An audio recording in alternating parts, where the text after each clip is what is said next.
Check the mic and make sure it sound right, boys.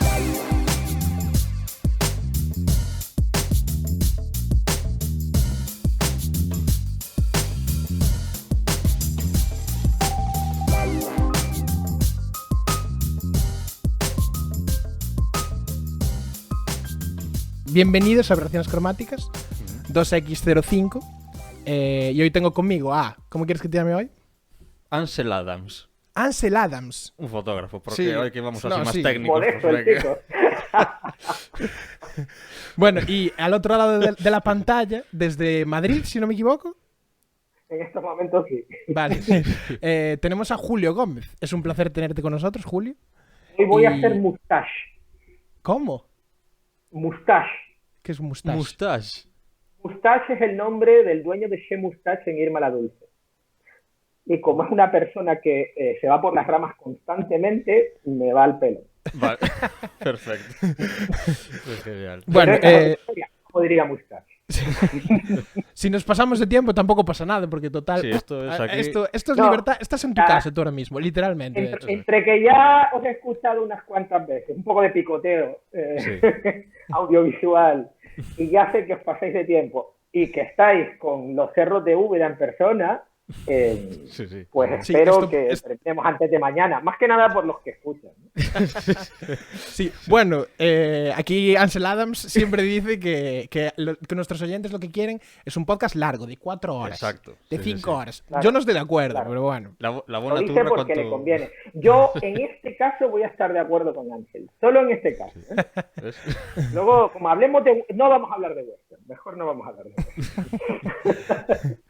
Pues bueno, ya hemos traído ya algún que otro invitado y nos gusta siempre empezar con la misma pregunta cuando tenemos un invitado, que es una pregunta muy sencilla, que es ¿cuál ha sido la última película que has visto y qué te ha parecido? Simplemente. Pues por un poco, teniendo en cuenta el momento en que se está grabando esto, es muy poco original, que va a ser Dune. ¿La has visto ya? Sí, entonces, pues sí, pues Dune y el amigo Greg Fraser. ¿Qué me ha parecido?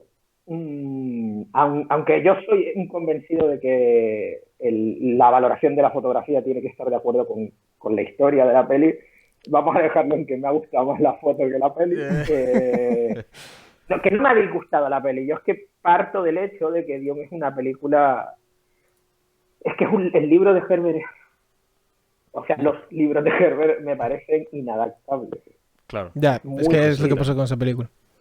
Es muy jodido, es inadaptable y como es todo da mucho la sensación, aunque sea una historia autoconclusiva, o eso dice Denis Villeneuve, yo no sé si estoy de acuerdo, pues claro, es una primera parte que se nota, el proyecto, supongo que lo sabéis, el proyecto de Dune, él siempre tuvo el proyecto de hacer 2 pelis, y producción dijo, bueno, eres Denis Villeneuve, ¿no?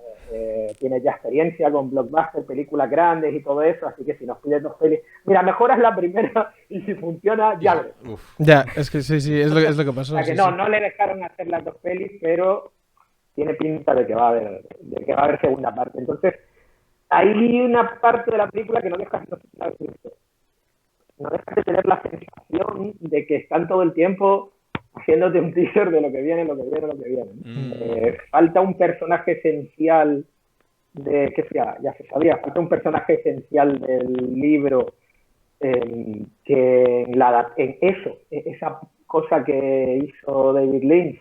Sí. Decir que lo hizo David Lynch es injusto para David Lynch. Correcto. Porque David Da Lynch igual. no tiene la culpa de la cantidad de mierda que le pasó en esa peli, pero es verdad que la adaptación anterior de ese personaje, que para mí es una de las cosas por las cuales merecía la pena ver la peli, porque ver al Sting de los 80 vestido con unos calzoncillos voladores es negro. Sí, sí. Entonces, Pareció la pena. pero muy gracioso. Y según sus propias palabras, haciendo el papel del pájaro loco. Así que ese personaje que es esencial porque es un poquito, en cierto sentido, tiene una evolución paralela, es la némesis del protagonista de Paul Atreides, pues no está en esta primera parte, ya se sabía porque ya se había filtrado y demás. Pero bueno, tengo curiosidad por saber qué pasará. La película está bien, te pasas el tiempo sin pensar en ello y demás. Lo que ocurre es que es eso, que es extremadamente complicado meterte en el tema de adaptar, ¿no? Adaptar, porque además es una historia que está tan pensada, en el fondo depende mucho de la época en que se escribió.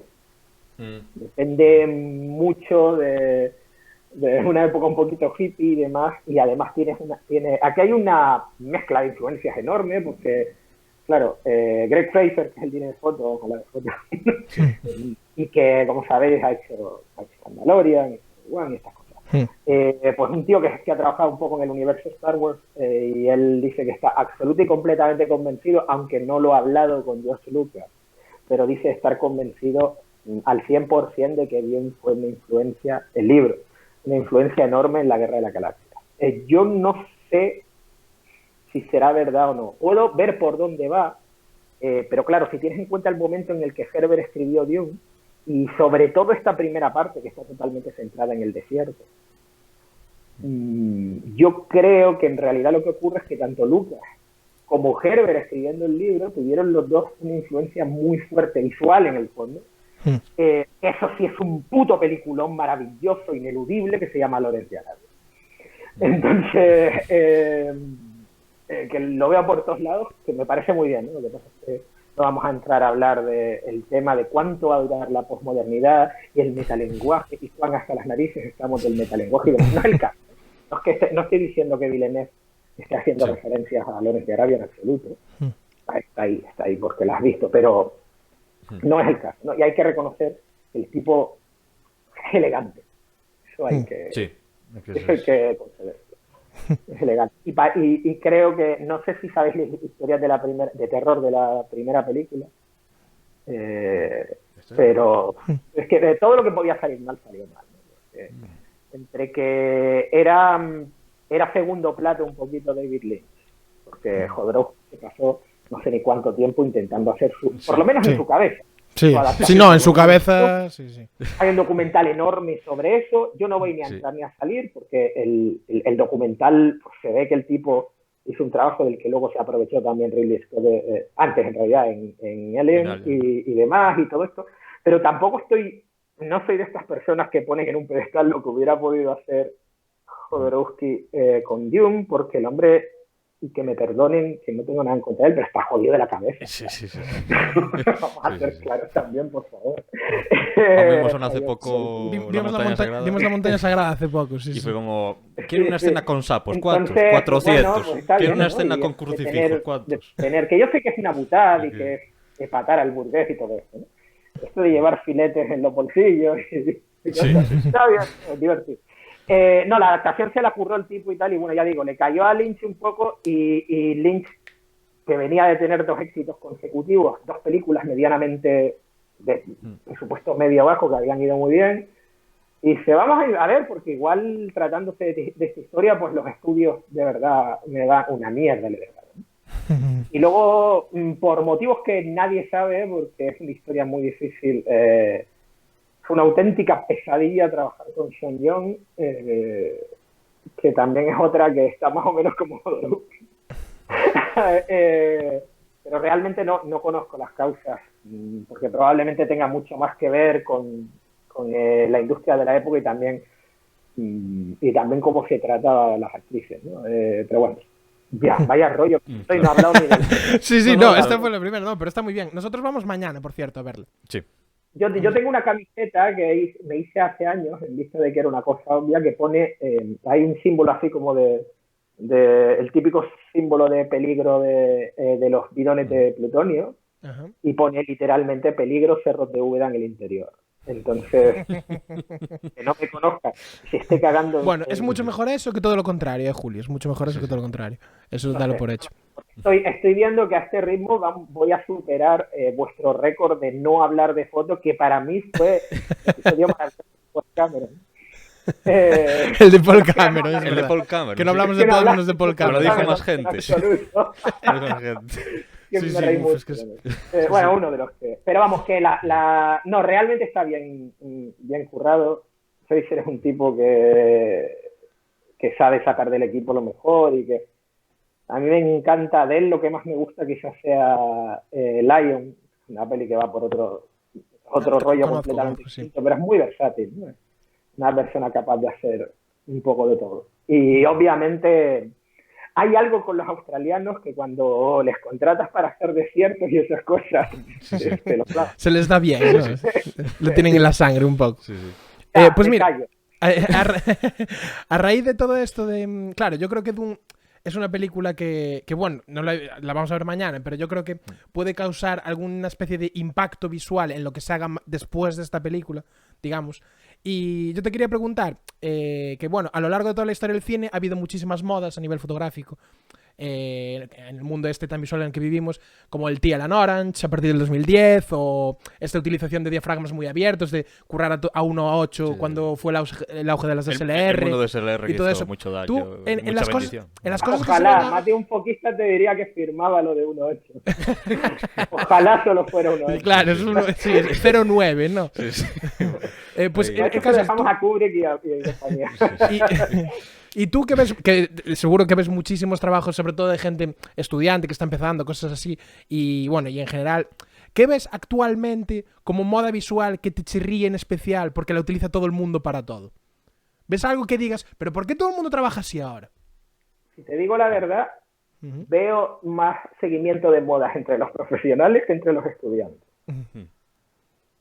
Hay más variedad en los estudiantes. Hay una cosa que decimos de broma en todas las escuelas de cine, que decimos siempre que es, a ver, este año, ¿cuántos cortos de fin de proyecto, de fin de curso son en 4:3?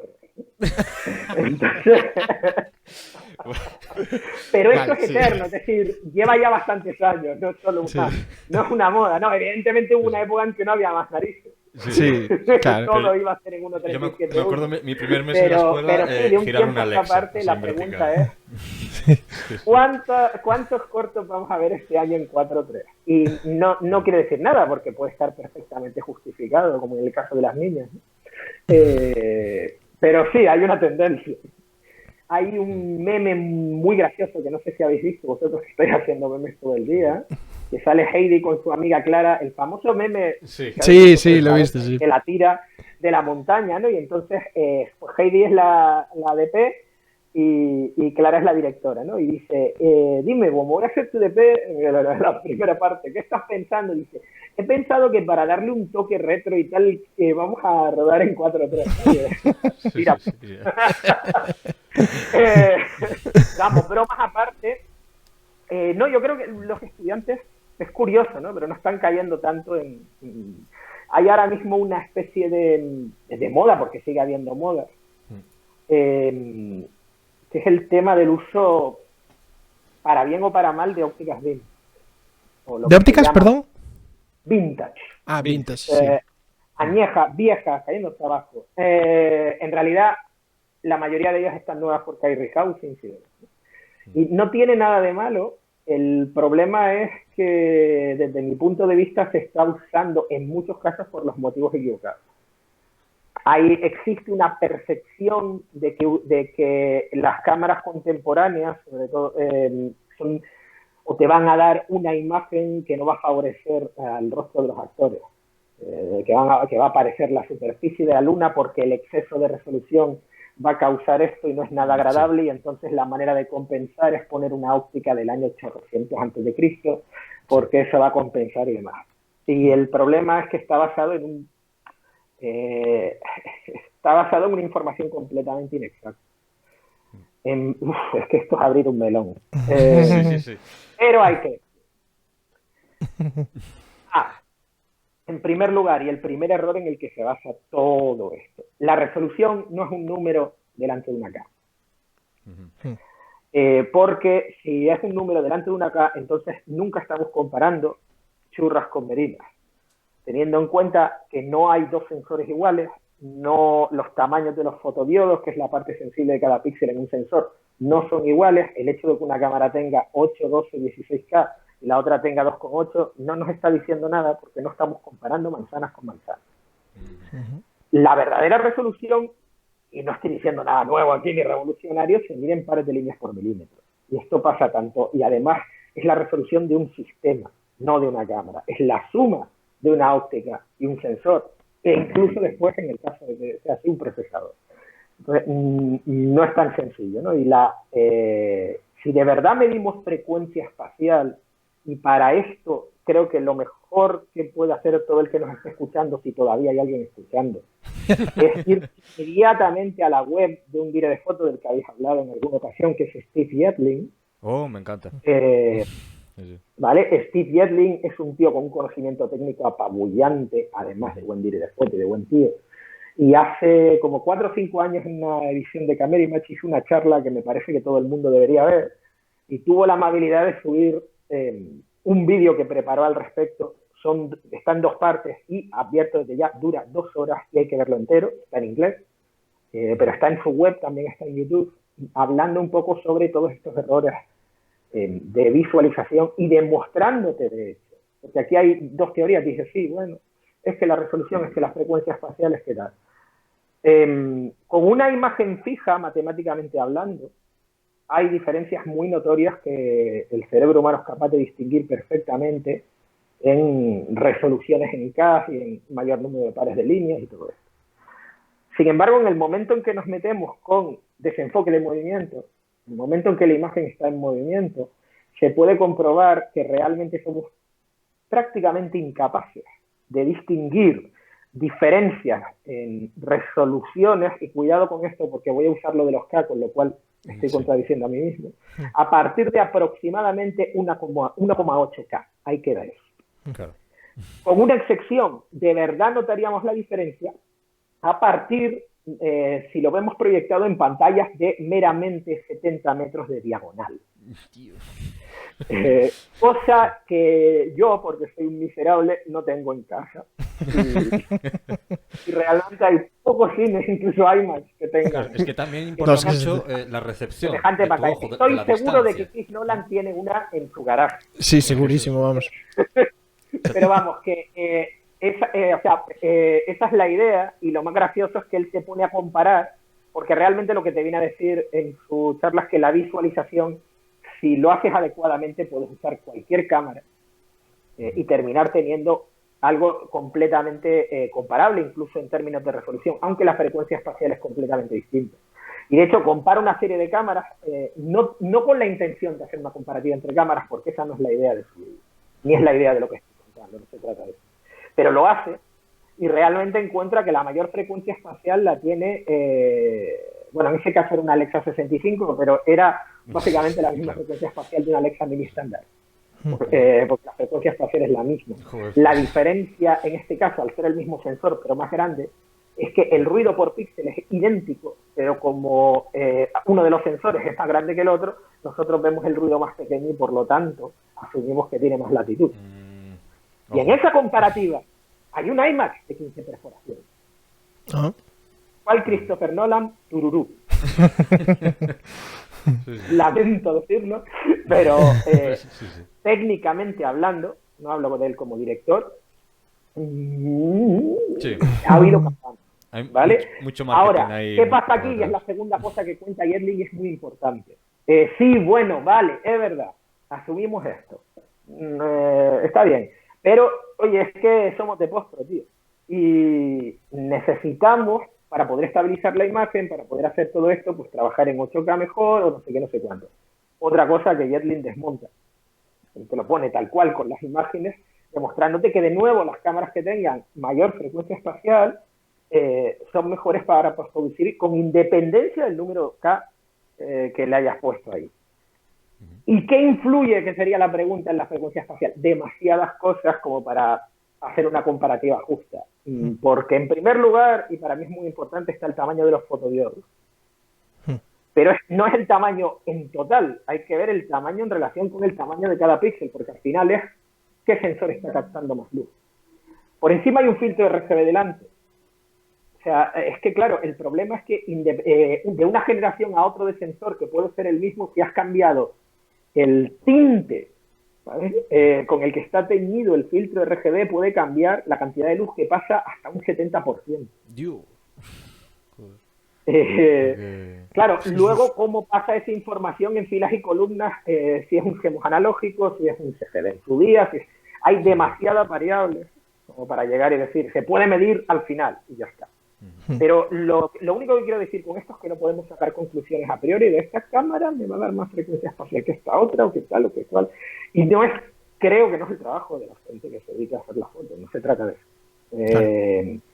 Pero partiendo de eso y que la verdadera resolución es frecuencia espacial, cuanto más detalle tenemos, menos contraste hay entre píxeles porque hay una gama de opacidades más grande. Es decir, cuanta mayor es la resolución de un sensor real, basándonos en su frecuencia espacial, más suave es la imagen, no jode la cara de los actores. Es al revés. Claro, es al revés. Y aquí tiene que ver mucho también lo que llamamos la nitidez perceptual, porque el ser humano asume como resolución algo que no lo es, que es el contraste entre píxeles. Y esa nitidez perceptual depende de eso, del microcontraste, y ahí tiene mucho que ver también la sociedad. Ergo, esa imagen tan dolorosa para los actores y para otros de Dios mío, cómo está la cara, qué horrible y tal, en realidad es mucho más posible que exista en un sensor y sobre todo con unas ópticas que tengan baja resolución y que por lo tanto tengan un microcontraste muy elevado para compensar. Todo lo contrario de aquello de lo que estamos hablando, ¿no? Entonces se escogen ópticas vintage, que es perfectamente legítimo hacerlo, por el motivo erróneo. Claro, te arriesgas a eso. Lo segundo que me preocupa, madre mía, vaya rollo, No, es el podcast más técnico. El podcast más técnico, sin duda. No, luego prometo decir, o sea, estoy diciendo Esto es para compensar todo lo de Paul Cameron y anteriores capítulos. Sí. Hombre, además un tío genial. O sea, pues, Sí. pues total, que en resumidas cuentas lo que ocurre es que además se hace tabula rasa. Y te encuentras con gente que llega y dice, pues, oye, que quiero una Speed Pancro para no sé qué. Uy, es que Speed Pancro imposible para estas fechas y tal. Bueno, pues dame una Super Baltar, porque total son 20. Claro, no pueden ser más distintas. Absoluta y completamente distintas. Las Super Baltar tienen un microcontraste muy elevado, tienen una aberración cromática de 1000 pares, ¿vale? Pero queda bueno, se puede decir que queda bonito porque genera unos colores estupendos, el flare, esa otra moda. Y bueno, pero depende de la historia, si es adecuado para la historia, es adecuado para la historia. Pero son radicalmente distintas, una con un microcontraste muy alto, otra bajo, otra es más neutra, otra de las cosas que escuchas siempre. No es que las Cooks son cálidas, claro, yo también lo creía, que haces el test y dices, ahí va la leche, que son frías. Son ligeramente frías y de hecho las Speed Pancro A5-6 son de las ópticas más neutras que me he encontrado en la vida. O sea, una Signature Prime son más cálidas. No tienes más que ponerlas una al lado de la otra. O el tema este de... Y el mayor problema que tienen las ópticas vintage es encontrar una imagen estandarizada en toda la gama. Sencillamente porque en el momento en que se estaban fabricando esas ópticas, que cada una es de su padre y de su madre, y son de muy distintas calidades y calidades y características, pero no se podía tener una consistencia como la que tienes hoy en día. Claro. Hoy en día cualquier ingeniero medianamente decente puede terminar, si la marca lo requiere, puede terminar haciéndote una óptica con todo aquello que tú se supone que estás buscando una óptica vintage, pero sin dar por culo. Y por encima, que ya digo, no tienes que hacer un rehousing. El rehousing es un negociazo de la leche, ¿no? Porque sale súper barato para la gente que lo hace y tú puedes tener los elementos mecánicos, por lo menos, aguantan un par de torsión que necesitan los motores actuales. Y hoy todo el mundo va con motor. O sea, sí. Ya la gente no se acusa de un mando de fuego tradicional, ¿no? Salvo en las escuelas, que hay más remedio. Pero el tema es ese que sí que tienes todo eso. Pero de hecho, lo más gracioso es que si somos muy puristas y decimos, quiero tener el look que tenía tal película del año 31. Lo que ocurre es que los revestimientos de los elementos ópticos, que es algo que se genera una especie de, vamos a decir que es como una campana de vacío, es decir, se adhieren químicamente, no es algo que uno pegue ahí en el revestimiento, sino que se adhieren de esa manera. Después de no sé cuántos años se han caído a lo mejor 3/4 partes, o uno aquí, otro allá, y el look ya no tiene nada que ver con el de esa película que quieres imitar, o que te interesa, o algo a lo que quieres referenciar. Segundo, como los elementos mecánicos, por suerte, si se ha hecho un rehousing, no son los mismos. y no deberían ser los mismos. Tampoco son iguales las trampas de luz que tienen esos elementos mecánicos y la luz no rebota entre ellos de la misma manera. Con lo cual, tampoco va a ser igual de todas las maneras. Y si incluso, por ejemplo, en el caso de Cooke, Cooke fabrica, en vista del éxito que tuvieron, pues Cooke se fabrica unas Speed Pancro actualmente, con la fórmula original y los componentes originales, y se llaman Pancro Classic. Todo el mundo coge los rehousings, porque Cooke te mete un sablazo de la leche si coges las Pancro Classic y dicen, pues para eso me cojo el rehousing. Pero claro, incluso así es lo que te dicen en Cooke, ¿no? Dice, claro, nosotros te garantizamos que esta óptica va a tener más o menos el look que hubiera tenido la óptica, la Speed Pancro del año 31 en el momento en que salió. Claro. No la imagen que tú crees que han visto. Claro. Y lo más gracioso de todo es que nos pasamos la vida intentando referenciar cosas o referenciar a gente que se mató para evitar que viéramos todas las cosas que él consideraba horrorosas de esas ópticas. Claro, cierto. Voy a poner dos casos en concreto, o dos ejemplos en concreto, ¿no? Que me parecen los más llamativos de todos. Y estos, los dos fueron durante distintas ediciones de Camerimat, que es un festival del que ya habéis hablado. No sé si habéis ido alguna vez. Ya Sí, tardáis. yo fui una vez a En la sí, sí. escuela. ¿Qué edición fuiste? El de 2013, creo, sí. 2013. Estaban Tom Stern, Rick Morano, Storaro... bueno, había algunos. Pues Toraro está todos los años. Sí, sí, sí. Va con su bufandita. Ya, o sea, Rick Morano estaba. Sí, ¿no? sí, sí, Vale, sí. vale, ya entiendo. Bueno, Sí, que veo, hay una cierta obsesión, ¿no? Por lo que veo. sí. Entre eso y las escuelas de cine, Aronofsky va a hacer una peli sobre ciertas obsesiones. Bueno, entonces, el tema es que no recuerdo en qué edición fue, porque fue hace tiempo, yo era estudiante todavía. Y claro, estaba, lo diré, Dios mío, estaba el príncipe de las tinieblas. Oh, Gordon Willis. Gordon Willis. Sí. Y solo me acuerdo de dos cosas.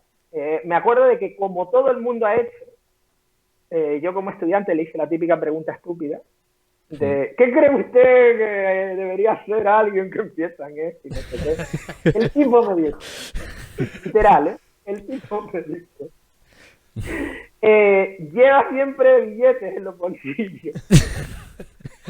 Y me dice, pero billetes altos, billetes de 100 pavos.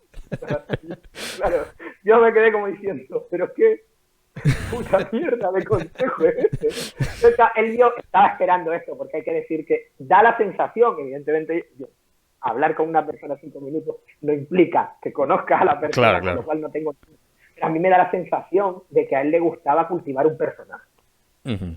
Sí, sí. De Jodorowsky, guión y una de vez más. tal, y de la fama que tenía un poco, y que en realidad no era así, salvo poco la rato, ¿no? Pero por ejemplo, Woody Allen nunca tuvo problema con él en no sé cuántas películas, ¿no? Pero él dice, lleva tal, me mira la cara de gilipollas que se me quedó y me dice, yo pongo siempre un billete de $100 en las marcas, es la única manera de que esos hijos de puta se paren en ellas. Palabras textuales. Hostia, qué Pues, vale. aparte, porque estoy seguro de que esto es completamente mentira y que el tipo se lo inventó porque Sí, era parte de su traje memorable igual. Recuerdo que en una de las charlas dijo, veo que me vienen muchos estudiantes a hablarme, y ya de aquellas, que no había esta fiebre por las ópticas pintas en aquel momento, que vienen a hablarme del look y el look de la Super Baltar del Padrino 2 y no sé qué, y que todos quieren trabajar con ellas. Dice, bueno, a ver,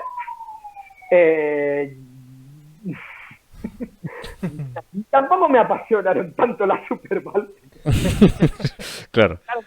Y de hecho tuve que meter una Baltar del modelo anterior en el 40 milímetros porque la Super Baltar tenía una dominante amarilla horrible que no tenía el resto del juego. Hostia. Y eso es algo que es muy conocido porque la gente que hace rehousing se encuentra con que van gente que compra las ópticas y dice, oye, el 40 está mal, es que me lo has hecho completamente amarillo. No, discúlpame, tú has pedido Claro.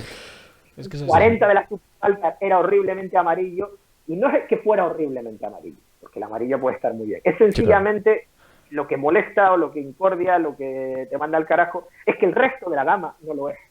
Claro. Entonces no hay manera de hacer eso. Este fue uno de los comentarios. El segundo, este era un señor más serio, pero encantador también, fue con Vadim Yusuf. Y esto fue 2 años antes de que muriera, o sea, esto ya fue algo más tarde. que estaba con un dire de foto que era asistente de él en aquel momento y que ahora trabaja en The Light, que se llama Alex Berkowitz. O sea, muchísimo de luz reflejada. Y Berkowitz nos lo presentó a varios que estábamos allí. Y esto es, ya digo, otra edición, otro año completamente distinto. Y fue algo que iba un poco también en este sentido. Dice, porque estaban haciendo una retrospectiva de él y entonces proyectaron André Roulet, una película maravillosa, y que coste que yo, bueno, no soy muy amante de Tarkovsky, pero eso me dice. Y Yusuf dijo, no, porque me preocupa porque veo mucha gente diciéndome que dónde puedo conseguir hoy las lomos de frontal cuadrado. En aquel momento, hoy en día hay 1000 recausos, ¿eh? No eran nada fáciles de encontrar. Y que me preguntan eso, ¿no? Y se quedó así y dijo, el único motivo por el cual utilicé esas anamórficas lomos de frontal cuadrado en esta película era porque en la Unión Soviética era imposible conseguir Panavision. Sí, o sea, que al final las decisiones... Claro. Y bueno, que la idea ha quedado, espero, claro. Sí, es eso. La conclusión, un poco, ¿no? De que eso que son errores y retos para, en cierto momento, se convierten en cosas que luego persigue la gente como, no, es que quiero conseguir este look, pero ese look a veces no era el deseado por el propio autor, ¿sabes? Hicieron no porque no quisiera, sino porque hicieron todo lo posible para que el look de esas películas no sea el habitual que te dan esas ópticas. Claro, no cayesen... Que tú utilices esas ópticas. Yo creo que el problema es al final que somos monos salidos de las cavernas y que... Sí. Culo veo, culo quiero. Y Python, te puedes ir de copas con Platón, pero con Sócrates no, porque sus copas son una mierda. Pero el tema es que es fetichismo. Sí, es puro fetichismo. A mí qué más me da lo que cuando veo que se subasta un puro que se fumó Orson Welles, pues no se te va a pegar nada. Bueno, a lo mejor un herpes, pero no dura tantos años. Y somos así, yo. Y al final es eso, es fetichismo. Y el que esté libre de pecado que tiene la primera piedra, que yo lo he cometido igual que tú. Eso sí. Vale, para cambiar un poco el tema, te teníamos que preguntar algo, porque claro, no quiero que se me vaya el asunto. No sé si escuchaste el debate que teníamos sobre el tema del fotómetro. Adiós. ¿Sobre el qué? Sobre el tema del fotómetro. Vale. Para los que no vean el vídeo... que sepan que no existe el debate. Acabo de sacar un fotómetro. Vale. El asunto es... Sí. ¿Cómo ves ¿tú crees que un dire de foto que ruede en digital, que no use un fotómetro... Que me da igual el digital, Diego. Es un inútil. ¿Tú realmente crees que es un inútil por no usar el fotómetro? Esa es la pregunta. Yo no emplearía tampoco la palabra inútil. Yo creo que tiene gracia después de todo el rollo que acabo de soltar. Creo que soy muy categórico. O sea, lo siento, pero la respuesta real es depende. Claro. Y es válido y es legítimo usarlo o no usarlo. Yo lo uso, pero por un motivo importante. Es decir, sí, realmente tú puedes medir a lo mejor con un vectorscopio, con forma de onda, con todo este tipo de cosas, con false color, y intentar que en la medida de lo posible que los fabricantes unifiquen los colores del false color y no tenga cada uno el suyo, con una sola ligera variación en este color aquí y allá. Sí, porque lo que debería ser algo fácil, al final tienes que estar mirando siempre. Lo que pasa es que, claro, a lo mejor el fotómetro, en primer lugar, es irrelevante. No solo el que os he sacado, sí que al que os he sacado sí que se le pueden cargar curvas logarítmicas de cámara y puedes hacer el test para generar una curva y meterlo, pero realmente si haces un cálculo bastante básico, un fotómetro de toda la vida te sirve exactamente igual con una cámara digital, ¿vale? Pero ¿es necesario? No es necesario. Tampoco era necesario. O sea, en los años 20 y 30 había directores de fotos que se jactaban de no utilizar el fotómetro, ¿no? Y había un chaval que se llamaba Greg Toland que se dedicó a encabronarlos a todos porque él se jactaba de que lo usaba. Entonces, se pueden usar, no pasa nada con tal de que la gente haga su trabajo. Ahora bien, ¿para qué me parece muy útil? Que a lo mejor no es lo primero en lo que piensa todo el mundo. A mí me parece muy útil para localizar o para ir a localizar, claro, en exteriores da igual, pero más o menos si vas a un sitio en el que yo puedo ir X días antes y no estoy llevando la cámara, ni estoy llevando monitores, ni estoy llevando nada, y puedo hacer un pre-lighting rápido y puedo medir los contrastes entre las sombras y eso lo puedo hacer con una mierda que pesa 20 gramos que llevo en la mano. Eso es. Ya. Y eso no lo puedo hacer con un vectorscopio, no lo puedo hacer con un monitor forma de onda y no lo puedo hacer con un full color. Entonces, Por ahora. realmente yo le veo ahí esa utilidad. ¿Es necesario? No. ¿Es necesario el vectorscopio? No. ¿Te puede venir bien o mal o tal? Claro, es que al final, o sea, conozco a 20.000 personas que trabajan de manera absolutamente distinta cada una y todos hacen cosas que me fascinan al final. Entonces no puedes decir esto es así, porque no es verdad. No es verdad. Eso es cierto, eso sí que el cine, ¿no? La cinematografía sí que tiene como un lenguaje que parece de primeras estricto, pero luego realmente cada uno, una vez conoce esas Sí, es muy reglas, flexible, claro. juega como un poco como quiere, ¿no? Eso es un poco el tema. O sea, también depende del proyecto, el rodaje, la historia que quieres contar. Al final sirve, claro, el lenguaje es verdad que hay una evolución, no porque el lenguaje realmente haya cambiado tanto, sino porque ha cambiado el espectador. Es decir, la cultura visual de un niño de 10 años a día de hoy es increíblemente más sofisticada que la de un señor de 65 del año 70. Claro. Y no ha pasado tanto. Con lo cual, pues puedes asumir que le resulta más fácil situarse, aunque haya saltos de eje, hasta cierto punto. Hasta cierto punto. Pero sí, Bueno, que ya sé que mencionaste los saltos de eje en su día, pero de hecho, para poner un ejemplo claro, la diligencia está absolutamente cargada de saltos de eje. A propósito, con toda la intención. Es verdad que en ningún momento te pierdes. A mí lo que me preocupa es cuando te pierdes. Claro. Sí. Hay, con el eje y con todo este tipo de cosas, hay dos casos que ya tienen unos cuantos años, me parece que no, pero uno va ahí, que siempre me ha hecho gracia porque van una al soquer de la otra, ¿no? Fue la época en que de repente parecía que no es verdad que fuera nuevo, pero sí es verdad que cambió un poco el lenguaje de lo que conocemos como cine de acción. Cuando se hizo la trilogía de Jason Bourne y todo esto. Ajá. Una secuencia, no recuerdo en cuál de las películas, la verdad, no sé si fue en la primera o en la segunda, que era una persecución por los tejados de Túnez o algo así. Y a mí me fascina en esa secuencia que a pesar de que hay de todo, yo sé dónde están los dos personajes todo el tiempo. Sí, es increíble lo picadito que está el montaje, los cambios de angulación y demás, pero está todo, es prodigioso cómo está hecho eso. ¿Se tiene que hacer así? No, pero funciona. Y al año o a los 2 años se estrenó, ¿cuál era? Una de las de Bond, Quantum of Solace. Quantum of Solace, eso. Y tenía una secuencia de persecución en los tejados de Siena, que de inspiración bastante evidente. La casualidad. Pero no transpiró nada, solo hicieron. A los 35 segundos yo era incapaz de saber si iba delante James Bond o el malo, dónde estaba cada uno y todo este tipo de historias. Y lo que ocurre, que es el peligro al final, es que me importa un carajo. Me da igual qué le va a pasar. O sea, si el único riesgo que hay o lo único que te va a acelerar un poco el corazón en esa secuencia es si van a coger o no, y no sé dónde está cada uno, no sé cuán cerca está cada uno del otro. No sé, claro, partiendo del hecho de que por encima estás viendo una peli en la que sabes que ni de coña le va a pasar algo dramáticamente malo al protagonista. Entonces, pues por lo menos falséamelo un poco, que parezca que le puede pasar algo. Pero ahí era imposible, no se trataba de que no es que la película esté tan bien o mal o regular, simplemente que en este caso además se notaba muchísimo que se había intentado tomar como referencia eso, pero hecho de mala manera. Y al final eso no ha cambiado nunca, geográficamente hay que situar a la gente. Y si lo hace, pues la diligencia está hecha de tal manera que a pesar de los saltos de eje, como tienes, claro, es verdad que es muy fácil decirlo, son 4 personajes, en una posición en la que todo el mundo sabe exactamente dónde va a estar cada uno, con lo cual si cambian y este está aquí, automáticamente tú sabes dónde está, ¿no?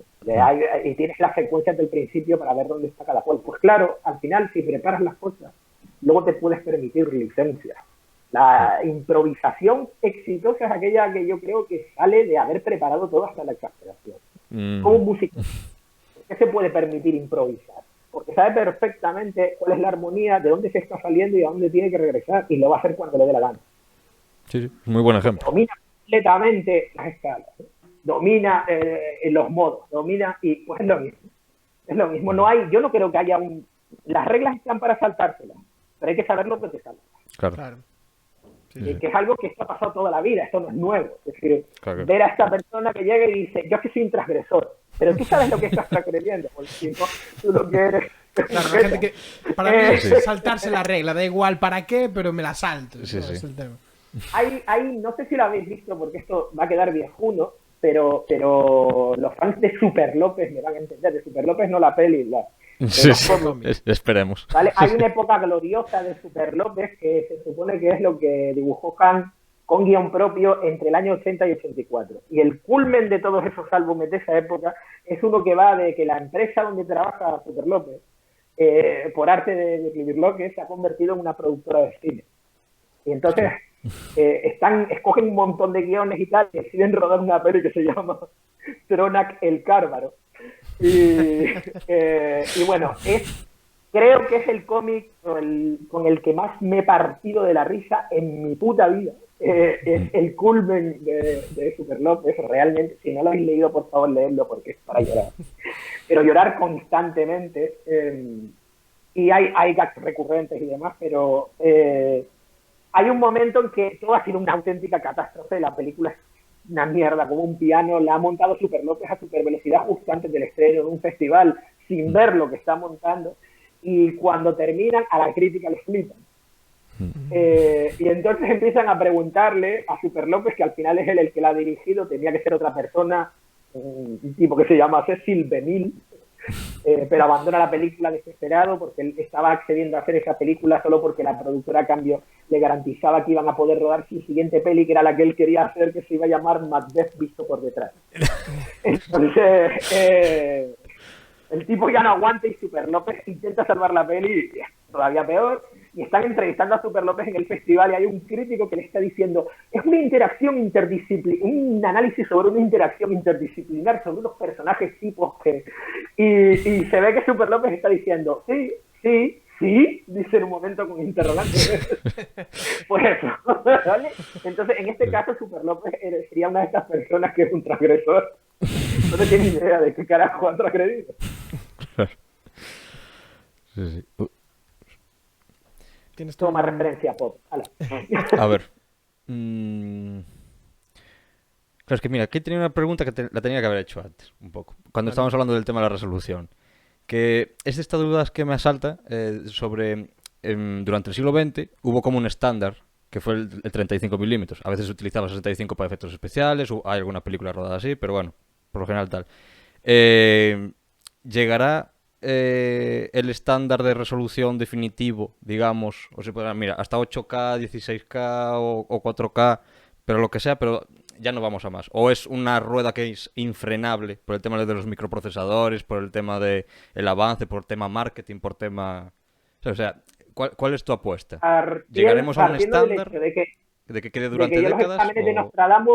Yo los exámenes de Nostradamus los suspendí todos. Vale.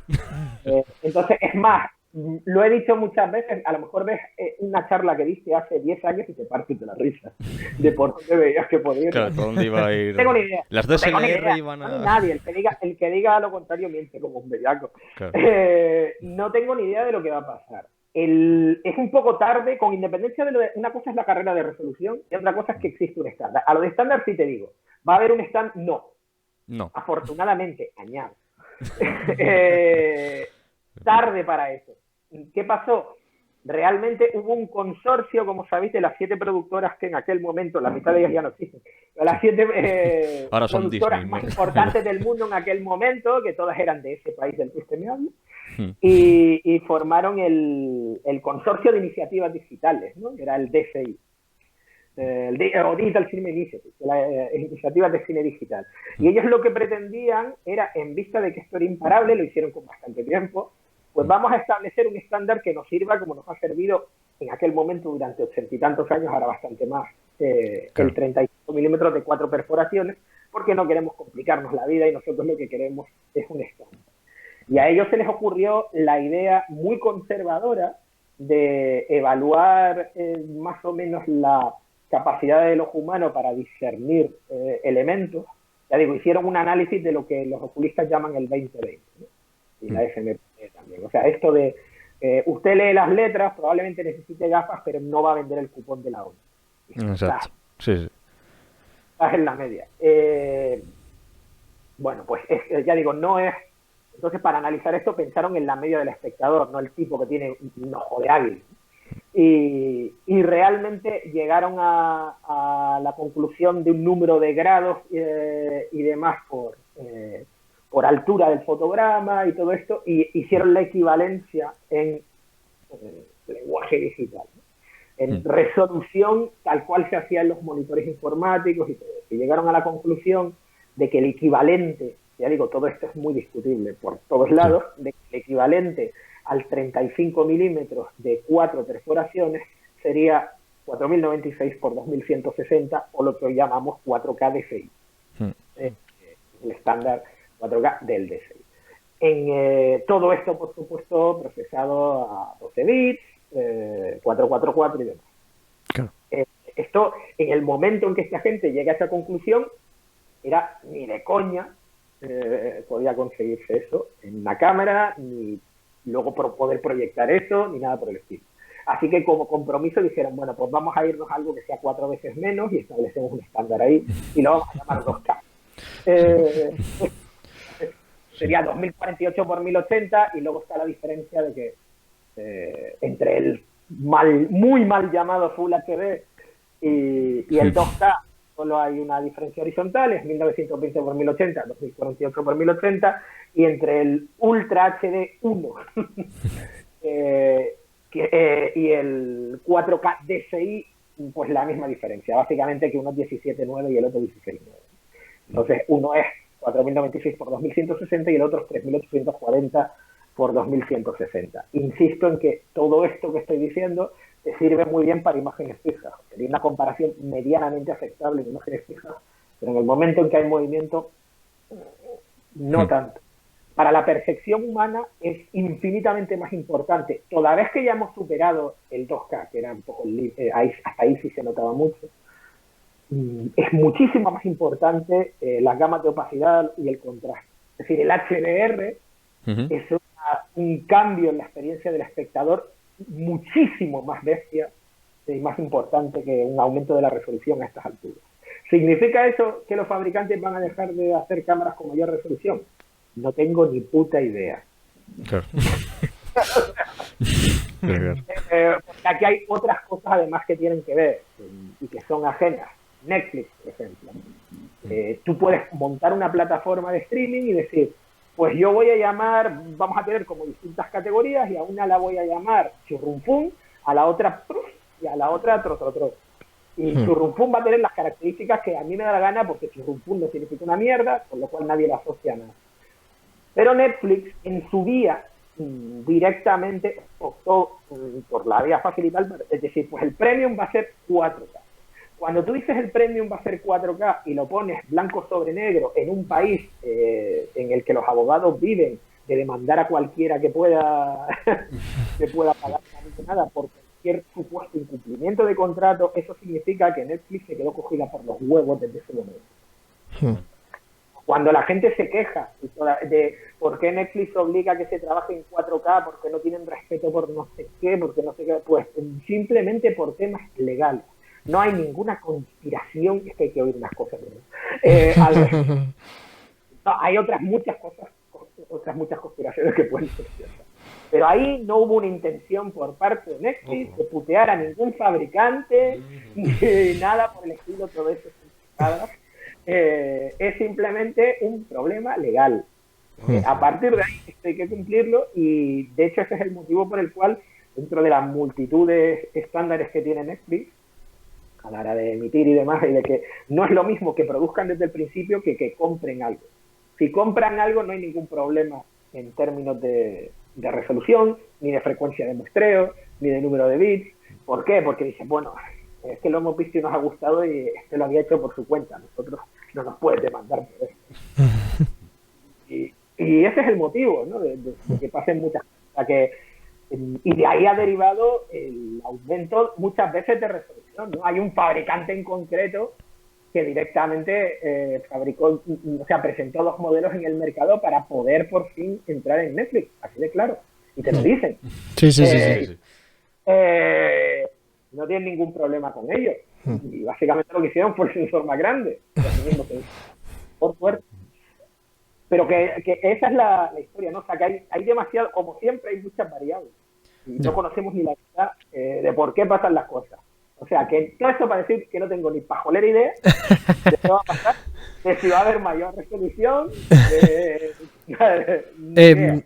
Bueno, ahora para ir terminando, que ya, bueno, ya en 10 minutos así tendremos que ir acabando, te quería hablar, aparte de resolución, es el tema de la sensibilidad de los sensores.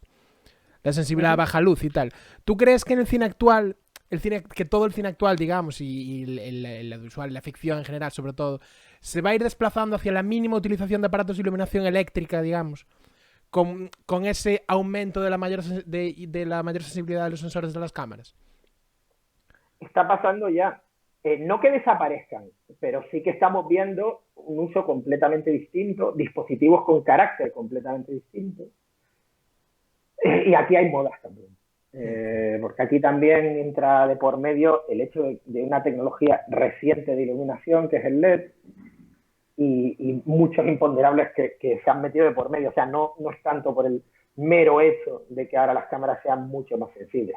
Lo que ocurre es que, y voy a hacer la típica frase, que además la he escuchado 1000 millones de veces y no tiene nada de original, es que no es lo mismo alumbrar que iluminar.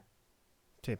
Entonces, iluminar siempre hará falta, porque y da igual, eso no significa que tenga que haber aparatos electrónicos de por medio, porque iluminar estamos iluminando siempre, desde el momento en que reflejas la luz del sol, o sea, iluminar hace falta, porque iluminar es básico para generar, para trasladar, digamos, la intención creativa de la persona que está dirigiendo a imágenes.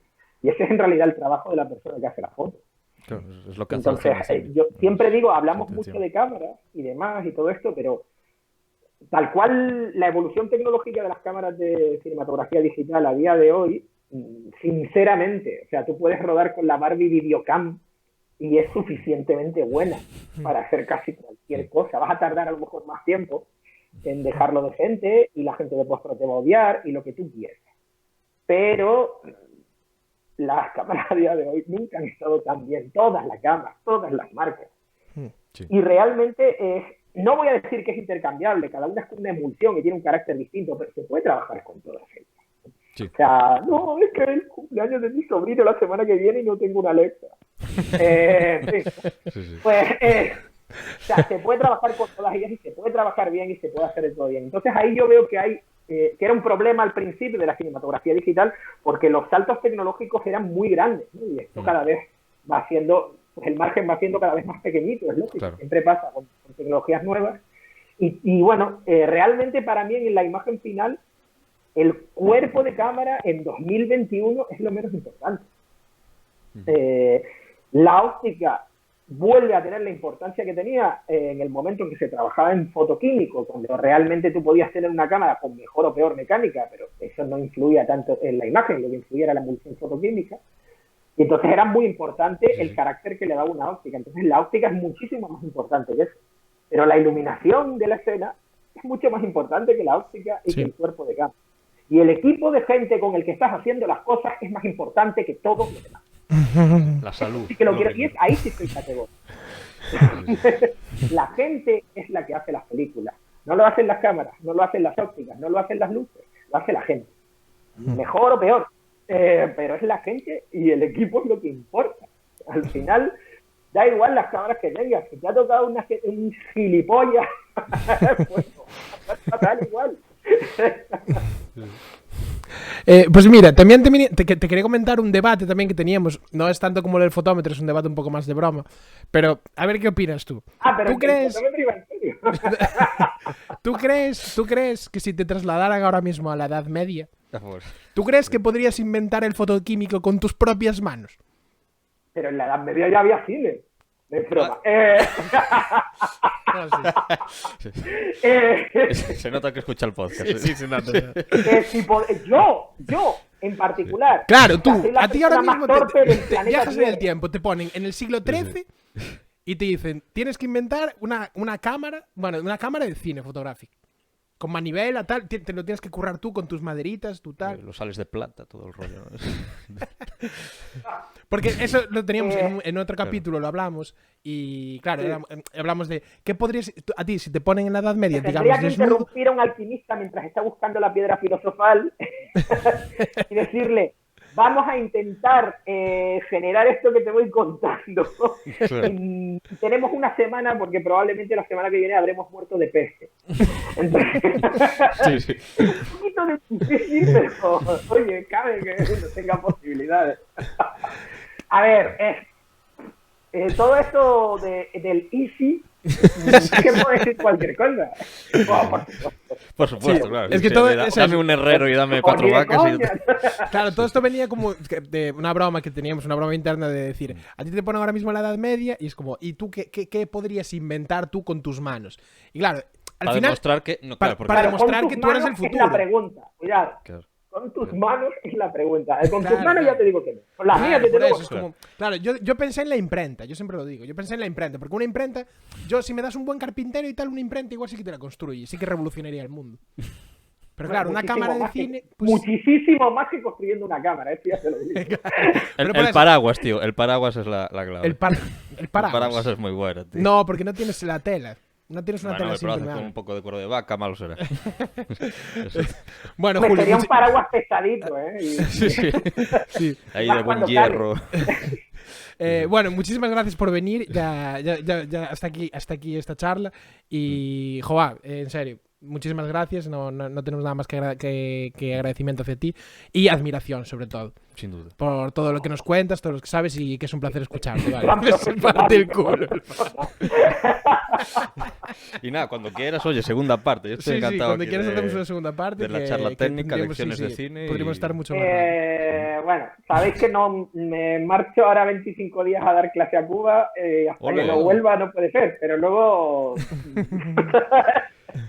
O sea, pero luego es que es muy peligroso que digáis eso. Ahora es cuando, para los oyentes, ahora esto, ¿qué pasa normalmente? Pues bueno, les hemos dejado contentos, igual le cortan y dicen, no madre que lo parió. Tú le has invitado, pero tú eres tonto. Pues nada, eso. ¿Y qué te vas a Cuba ahora? Sí, ¿A la escuela nacional de allí de...? Bueno, no sé cómo se llama, la escuela allí que tiene... Sí, se llama la EICTV, se llama. O EICTV, que dirían allí.